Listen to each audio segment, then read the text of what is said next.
my framework around it. And then we'll talk a little bit about my methodology for a strategic approach to brands, the elements of a brand, and how to connect that it's a very tangible way, hopefully, of starting to tell your brand story. So brand story is a mindset. It is a superpower. It is a strategy for sure. I think it's important to note that not everybody comes to workshops or talks about this as such an important. I think storytelling gets a lot of attention, but we're left wondering, what does that mean? How do I do it? It is, so that's why I call it also a technology. That there is an approach. It doesn't mean there's only one approach. I will never say there's only one way to do that.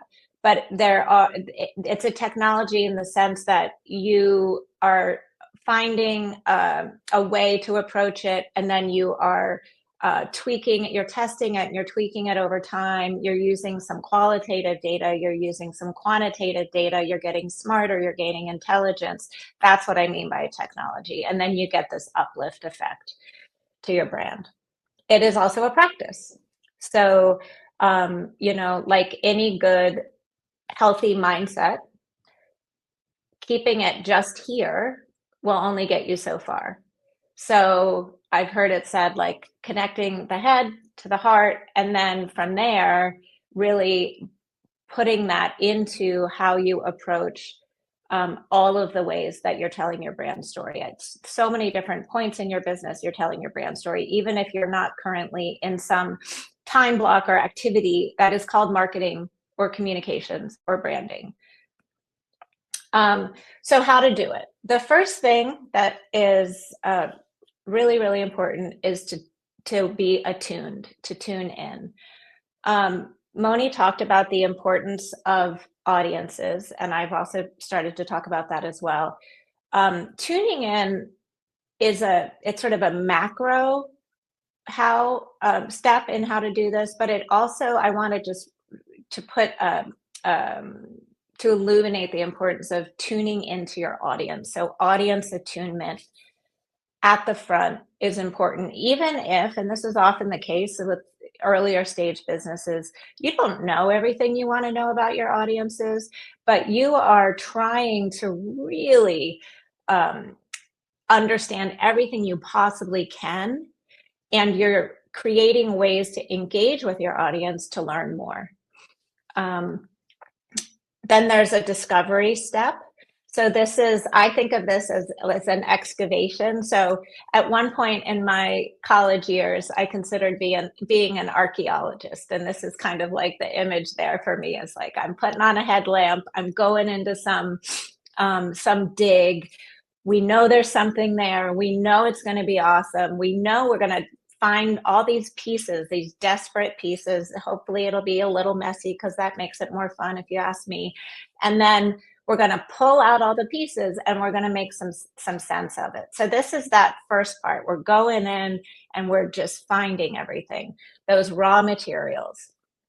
Then we're going to sort through them, and we're going to curate the gems. We're going to find the things that are like, oh yeah, this really needs to be brushed off and shined up, and this has an important part in the story that we're going to put together. Then we're articulating the elements, which we'll talk about in a second here with my my framework. Then you'll craft those elements into your brand content.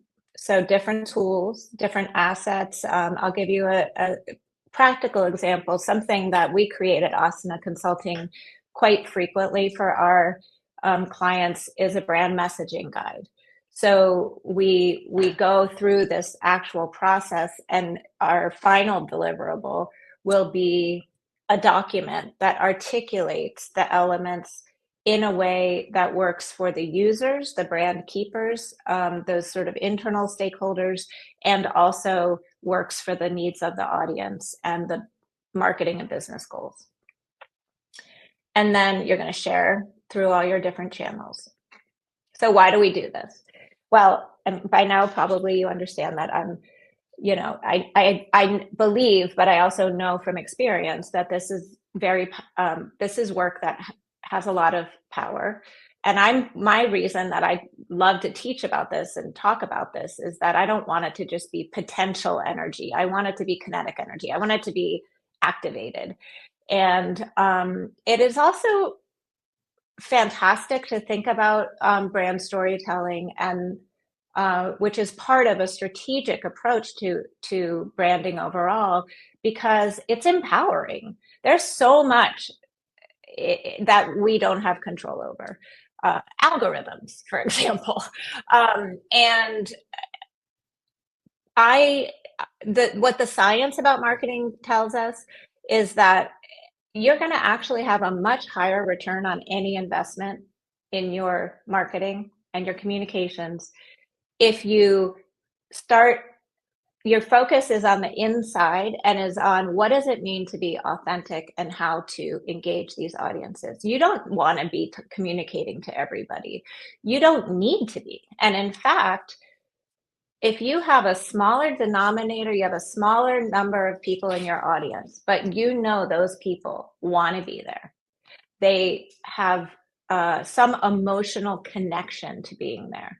They're more likely to stay. They're more likely to share and help you promote your business, and you're building a community. And that there's something just really empowering about that, especially when, as Moni said, you're sort of like, we're underdog small businesses in this big world, and it's easy to feel like, oh, how am I ever gonna, compete? It takes the focus in a different direction that can be really empowering, and it just gives you more of a sense of ownership. All right, so back in January, I had the amazing pleasure of going to hear Nicole Hannah-Jones, who spoke. She's the author of 1619 Project. If you don't know, and really just quite an incredible person, but the quote that she shared, among so many others, was, "Controlling the narrative is where the power lies." And that has been really, really just looping a lot for me lately. In this work, a lot of small businesses I know right now are having a hard time. And because of those external factors that are out of our control. So how can we control the narrative and again, get that sense of empowerment? And it is truly a power. Brene Brown, she wrote, "When we have the courage to walk into our story and own it, we get to write the ending." And what I love about that is the ownership, like I had on the slide before, and the word courage, which the root word of which is heart in French. And I think that just says a lot, that having the courage to tell your story in its truest, most authentic way, and believing, if not knowing, that there will be people for whom it resonates and who will value it and who will invest in it. That is, none of us went into business on our own without a lot of courage. So I think that's a great and helpful way to think about it. Here are some of the things I've learned from brands over the years. They respond really, really well to attention and care and listening. And that sounds kind of like hooey wooey, but because of the multifaceted, sort of deep and wide nature of brands and stories, the impact that stories have, it's like, we talk about self-care more and more in our culture. Brand care really matters, and it really pays off. They are sensitive, and they're also very responsive. So it doesn't take a lot to get positive sort of what would be the outcomes for any care and attention you're giving to your brand. They're highly relational. So we talked about that before. They really enjoy being in relationship with people and audiences, and also with the missions that they're connected to. They definitely go through cycles and seasons and chapters, which is what I was talking about before. They're dynamic, not static. And that's part of the other reason that the practice of brand storytelling and branding has that regular sort of check-in. We do this with our clients, like creating regular times and practices for the right people to check in with parts of the brand at the right time. And they're really powerful. we uh, we have seen some patterns over the years with our clients, and some of this I hope will resonate for all of you. Um, what they're looking for, we sort of say like, what do you wish you had more of, and what do you wish you had less of? And we do this as an exercise in brand strategy sessions with leaders and teams. And we hear, I'd really love to be more intelligent, like feel more informed or have more intel into my brand, my audiences, like how to make better decisions, feel more confident about my decision making. I'd like time where I can just actually focus on this stuff. You know, I'm doing so many other things. I'd like to get something that feels like consistent efficiency and flow when it comes to telling the story, putting out, creating our content, putting out the content, capacity, higher capacity, more tools, more skills. They want to feel supported. I mean, that's something I wrote down when I was thinking about, you know, what do I want? What feelings do I want to evoke in my audiences?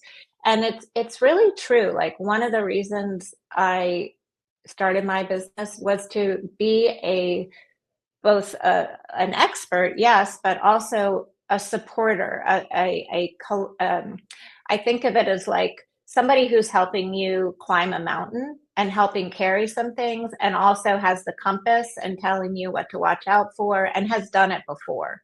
And that kind of support and help. Also being able to measure ROI, whether it's, you know, for whatever reason, for your investors, for your, you know, for your finances, if you're a nonprofit, for your funders, and the ability to control the narrative. They want less questions and guesswork. That can be a lot of wasted energy. Sometimes it could be a portal to some creative ideas and solutions, but not as an ongoing thing. I want less of a feeling of scarcity. How can I feel like I have enough resources to do what I'm trying to do here with my comms and marketing? I want things to feel less unmanageable. They want to be less reactive. Again, kind of goes back to more of that feeling and control. And to know that the resources they're putting in are right sized with the return they're going to get, and that they're not draining resources unnecessarily or unwisely, and less of a sense of vulnerability in general. I'm very mindful that so many business owners don't come into the work of branding with experience doing it. We all have a lot of experience as consumers of brands. Some of us maybe have some marketing background, but there's this feeling of like, ooh, I'm out of my comfort zone, and that sort of conscious incompetence that people feel like, I know I don't know a lot about this.